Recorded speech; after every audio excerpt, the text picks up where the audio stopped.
안녕하세요. 저는 나사렛대학교 수어통역 교육학과를 졸업한 정세연입니다.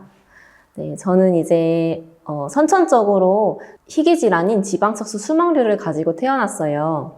이 질환은 이제 허리 요추 쪽에 지방이 신경을 둘러싸고 있어서 신경이 마비되는 질환입니다. 제가 이 질환으로 인해서 총 4번의 수술을 거치면서 좌절했던 경험을 말씀드리려고 합니다.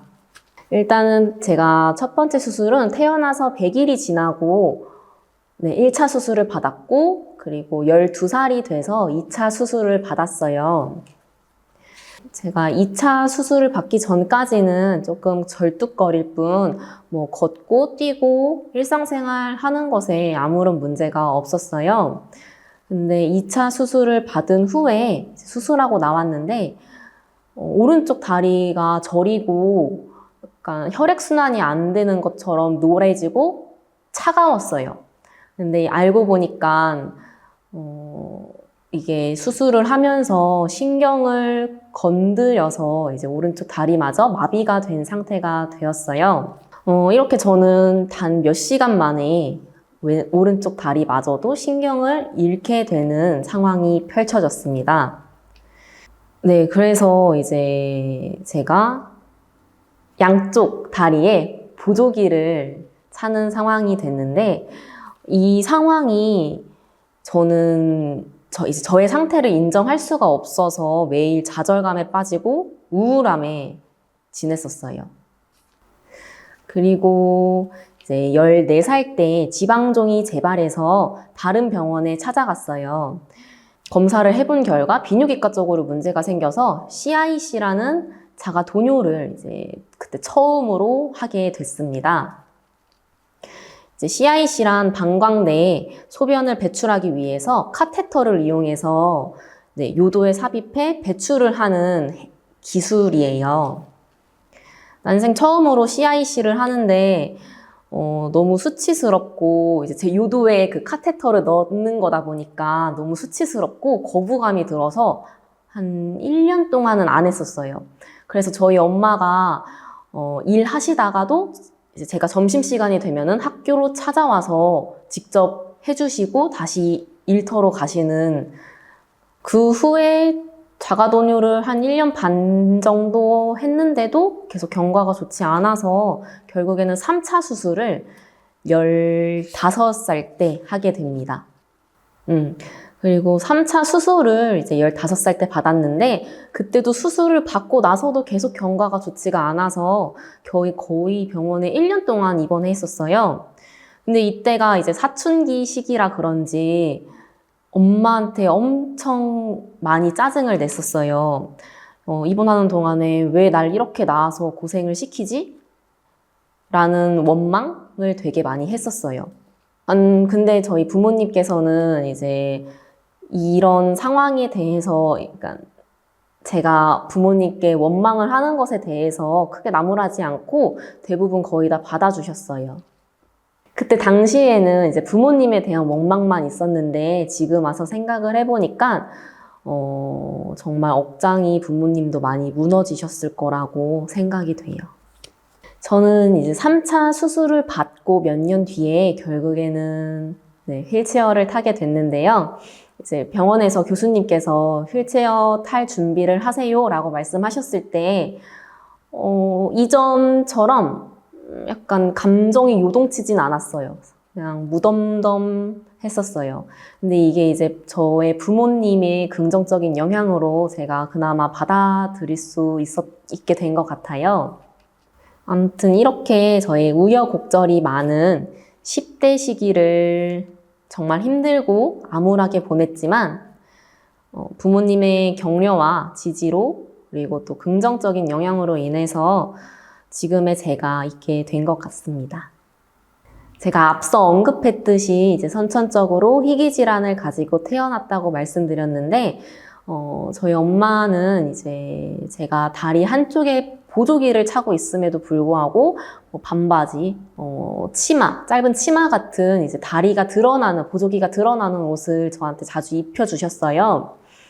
그리고 이제 제가 장애로 인해서 불합리하거나 차별받는 일이 발생한다면 기죽지 않고 당당하게 저의 뜻을 밝히면서 살아갈 수 있도록 부모님께서 그렇게 인도를 해주셨던 것 같아요.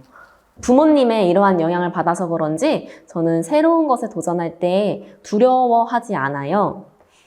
제가 12살 때부터 이제 재활을 꾸준히 받아왔는데 경제적으로 이제 부담이 돼서 고등학생 때는 일주일에 한 번 정도 다녔었어요.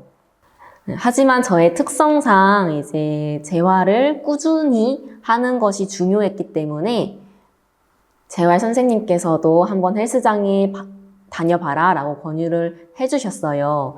근데 이제 헬스장 하면은 약간 몸 막 이렇고 분위기가 조금 무서워서 가기가 무서웠어요.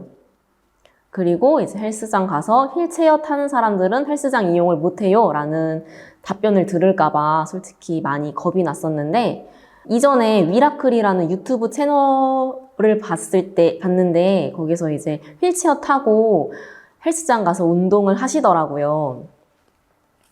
그래서 휠체어 타고도 헬스장 가서 운동을 할 수 있네 라는 생각이 들어서 무작정 방문을 했었어요. 그런데 이제 감사하게도 제가 생각했던 거와는 달리 헬스장에 방문했을 때 이제 트레이너 쌤도 그렇고 너무 친절하게 상담을 해주셔서 이렇게 운동을 하게 됐습니다. 그리고 헬스장에 막상 가니까 이제 휠체어 타고도 운동할 수 있는 기구도 많고 이제 헬스 트레이너 쌤께서도 제가 못하는 부분이 있으면 많이 도움을 주셨어요. 그래서 이것을 기회로 바디 프로필을 도전하게 됐는데요. 사실 제가 운동이라면은 재활밖에 해본 것도 없고 재활도 일주일에 한 번 갔었는데 그것마저도 너무 귀찮아서 안 갔었어요, 잘. 그래서 이제 제가 바디 프로필을 찍는다는 것은 상상도 못했었는데 이왕 하는 거 한번 열심히 해보자 라는 마인드로 무작정 예약을 하게 됐습니다. 사실 휠체어 타고 운동하면서 저에 대한 한계를 되게 많이 느꼈어요. 이제 바디 프로필 찍기 한 달 전에는 제가 퇴근하고 하루에 3-4시간씩 운동도 하고 이제 식단도 닭가슴살, 고구마, 그리고 김치 이렇게만 먹으면서 운동을 했었는데 이렇게 혹독하게 하는데도 살이 안 빠지더라고요. 그리고 운동을 하면서도 이제 다리에 힘이 들어가야지만 운동을 할 수 있는 것들이 있었는데 이게 제가 무게를 더 할 수 있는데도 다리 힘이 받쳐주지 않다 보니까 혼자서는 못하는 거에 대해서 되게 무력감을 느꼈었어요.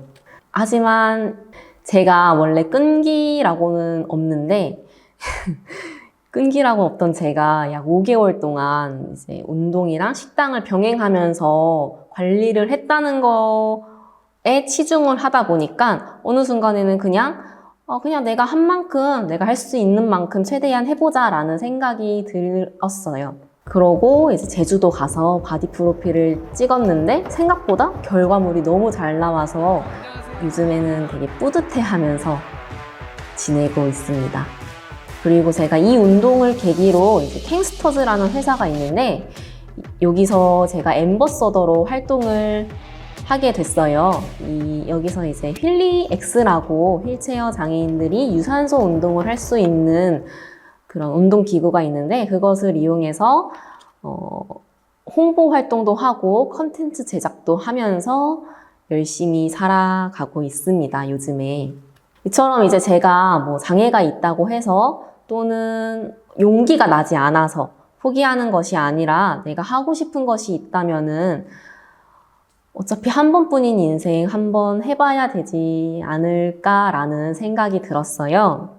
제가 이제 이렇게 바디 프로필에 도전을 해보니까 내가 하고 싶은 것이 있어서 도전을 해서 성공을 한다면은 너무 행복하겠지만 실패를 한다면은 또 실패한 만큼 제가 또 한층 더 성장할 수 있다고 생각을 해요. 그래서 실패할까봐 두려워서 도전을 안 하기보다는 그래도 내가 도전했다는 거에 의의를 둬서 한번 도전을 해봤으면 좋겠습니다. 왜 그런 말 있잖아요. 성공의 반대말은 실패가 아닌 도전하지 않음이라는 명언이 있죠. 이게 제가 제일 좋아하는 말입니다.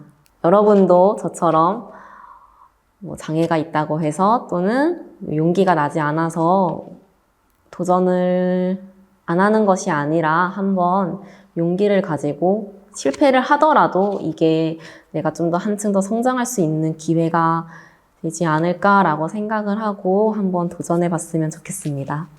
네, 지금까지 별거 없는 저의 얘기 이렇게 들어주셔서 감사합니다.